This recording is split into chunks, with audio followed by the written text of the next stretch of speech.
Au secours! Aidez-moi!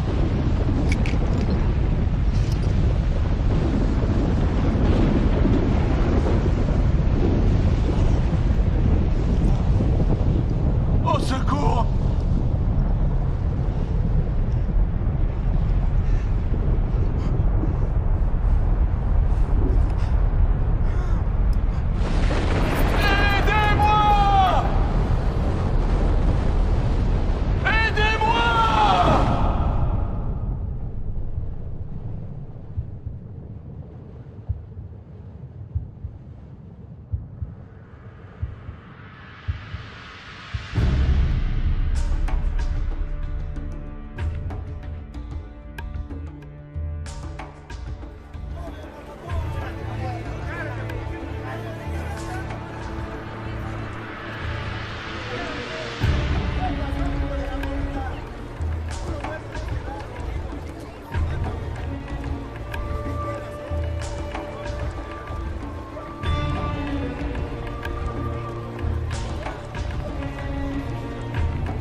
L'aumône.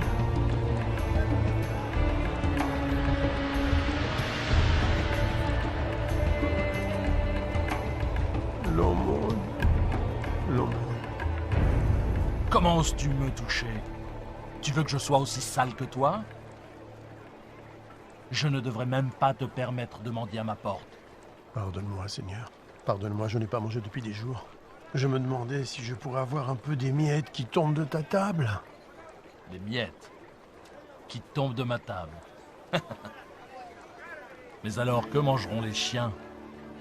Mes affaires m'attendent. Brûlez-moi ça, c'est infecté.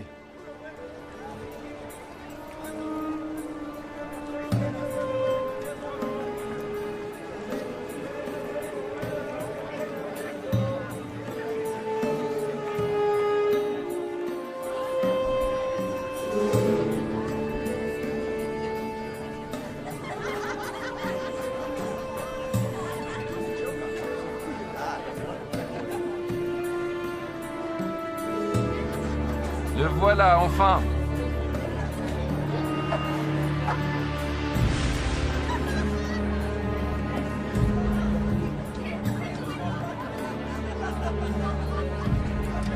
Mon frère préféré.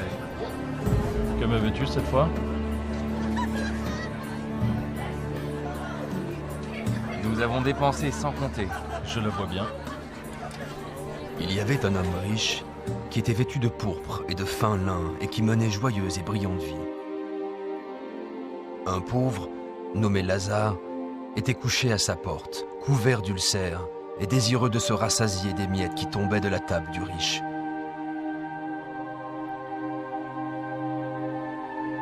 Et même les chiens venaient lécher ses ulcères. Oh. Oh. Oh. Oh. Dieu, aide-moi. Pourquoi? Pourquoi? Pourquoi?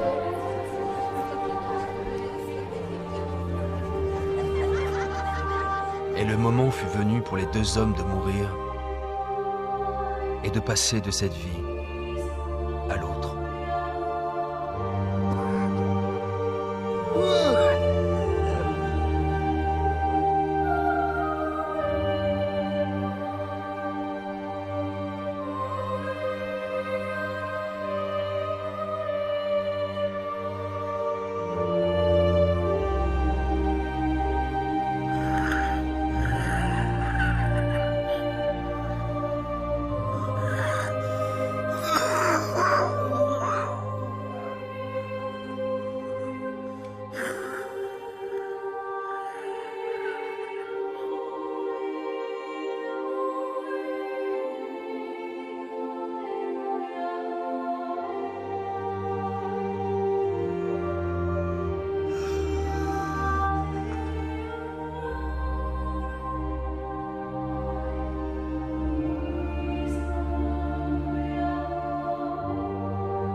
Aidez-moi!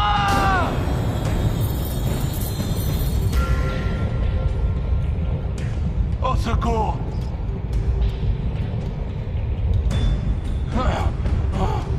Aidez-moi! Ah!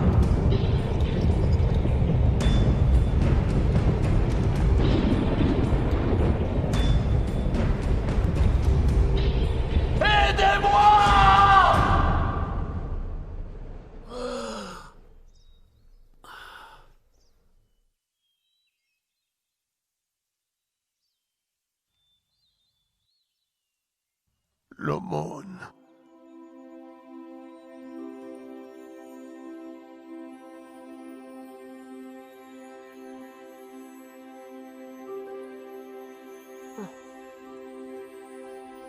Bienvenue. Père Abraham. Oui. Oui, je suis Abraham. Ah, Bienvenue au paradis. paradis. Oui, Lazare. Paradis!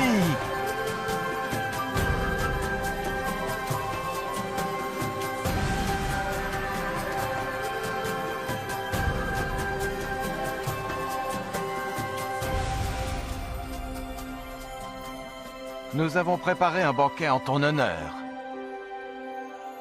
Oui, oui, viens.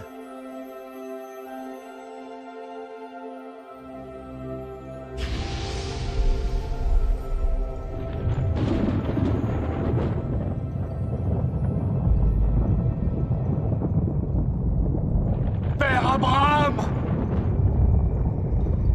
Père Abraham! Aie pitié de moi!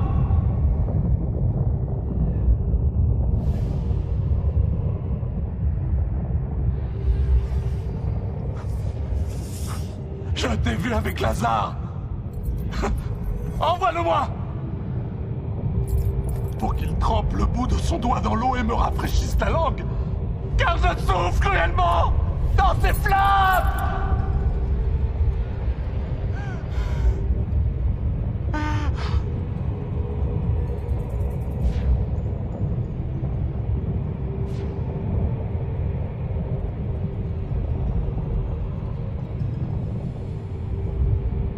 Fils, souviens-toi que tu as reçu tes biens pendant ta vie. Et que Lazare a eu les maux pendant la sienne. Maintenant, il est ici consolé, et toi tu souffres.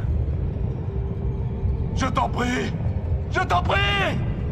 Par-dessus tout cela, il y a entre nous un grand abîme. Si quelqu'un voulait passer d'un côté à l'autre, il ne le pourrait pas. Et personne ne peut traverser de toi vers nous. Père Abraham, il y a une chose que je veux te demander. Envoie Lazare dans la maison de mon père, car j'ai 5 frères, pour qu'ils les avertissent et qu'ils ne viennent pas eux aussi dans ce lieu de tourment. Ils ont Moïse. Ils ont les prophètes. Laisse tes frères les écouter. Non. Non. Mais si quelqu'un des morts va vers eux, ils se repentiront. Non, s'ils n'écoutent pas Moïse et les prophètes, ils ne se laisseront même pas persuader par quelqu'un qui ressusciterait des morts. Je t'en prie. Non. Je t'en prie. Non. Je t'en prie. Non.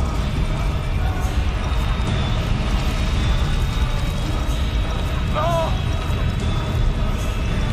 Non.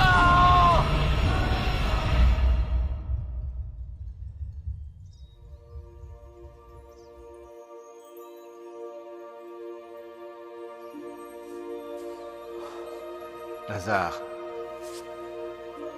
viens dans le lieu que ton père a préparé pour toi.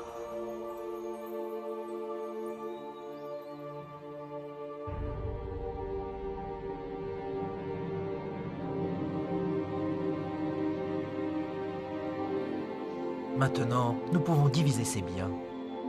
Nous serons tous riches. C'est ce qu'il aurait voulu. Où crois-tu qu'il soit maintenant? Il était riche dans cette vie. Je suis sûr qu'il l'est aussi dans l'autre.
Je suis Lazare, dont parle la Bible. Vous en apprendrez plus sur moi et cette histoire dans Luc 16, chapitres 19 à 31. Qu'avez-vous appris de cette histoire? Comment pouvez-vous appliquer cette histoire à votre vie? Laissez-moi vous raconter certaines des choses que j'ai apprises de cette expérience. Ce que Dieu m'a enseigné. J'étais un homme très pauvre. En fait, j'étais tellement pauvre que j'en étais malade, que je n'avais personne pour s'occuper de moi. Même les chiens venaient me lécher. À cause de ma condition, je me sentais insignifiant et sans espoir dans ce monde. Mais ma foi en Dieu n'a pas vacillé. Et à ma grande joie, lorsque j'ai ouvert les yeux au paradis, j'ai appris que je n'étais pas insignifiant pour Dieu. Il connaissait toutes mes pensées. Il savait même combien j'avais voulu rencontrer Abraham. Alors il l'a envoyé, lui Abraham, pour m'accueillir et me souhaiter la bienvenue. Lorsqu'Abraham, le Père, m'a salué, je fus envahi par la joie. Comment un tel homme béni de Dieu pouvait-il s'intéresser à moi? Apparemment abandonné de Dieu et sans utilité. Vous êtes-vous déjà senti ignoré, oublié, insignifiant? Dieu ne vous a pas oublié. Où que vous soyez, qui que vous soyez, quels que soient vos problèmes, j'ai appris que personne n'était oublié de Dieu. Mon histoire prouve que rien ne peut nous séparer de l'amour de Dieu. Le riche était dominé par sa richesse, son influence et le luxe. Il traitait mieux ses animaux de compagnie que moi. Il aimait les biens de ce monde et en a profité pendant toute sa vie. Il y avait des jours où je me demandais si Dieu savait qu'il n'était même pas prêt à m'accorder les miettes qui tombaient de sa table. Je sais maintenant que Dieu regardait. Le riche n'avait jamais perdu sa fierté et son arrogance, même en enfer. Avez-vous remarqué qu'il a demandé que je le serve parce qu'il avait l'habitude d'être servi? L'enfer est plein de gens qui veulent être servis. Mais parce qu'il avait été servi sur terre, Abraham lui a dit qu'il avait déjà bénéficié des plaisirs et qu'ils étaient terminés. J'ai appris comme il est important pour Dieu que nous servions les autres sur terre. Plus spécialement, ceux qui sont faibles et qui souffrent. Mon histoire illustre la façon dont Dieu veut que nous utilisions notre argent, nos biens et notre influence. Il est clair qu'une courte période nous est accordée sur terre pour tester la façon dont nous utilisons ce que Dieu nous accorde, pour nous-mêmes ou pour les autres. Ce n'est pas faux d'avoir des biens ou d'être pauvre. Ce qui est faux, c'est de refuser de servir les autres. Jésus-Christ a dit que même lui était venu servir, non pour être servi. Si vous utilisez l'argent et tout ce que Dieu vous a donné pour servir les autres, il sera satisfait, quoi que vous possédiez. Vous pouvez vous interroger sur l'enfer et le paradis, et sur ce qui arrivera après votre mort. Christ viendra au dernier jour pour juger le monde. Le jour du jugement, le méchant sera envoyé en enfer, un lieu de tourment terrible et infini. Mais le juste sera emmené au paradis, un lieu glorieux et heureux où il sera pour toujours auprès du Seigneur Jésus-Christ. Il y a tellement d'autres choses que Dieu veut nous apprendre. Notre prochaine histoire va poursuivre cette aventure.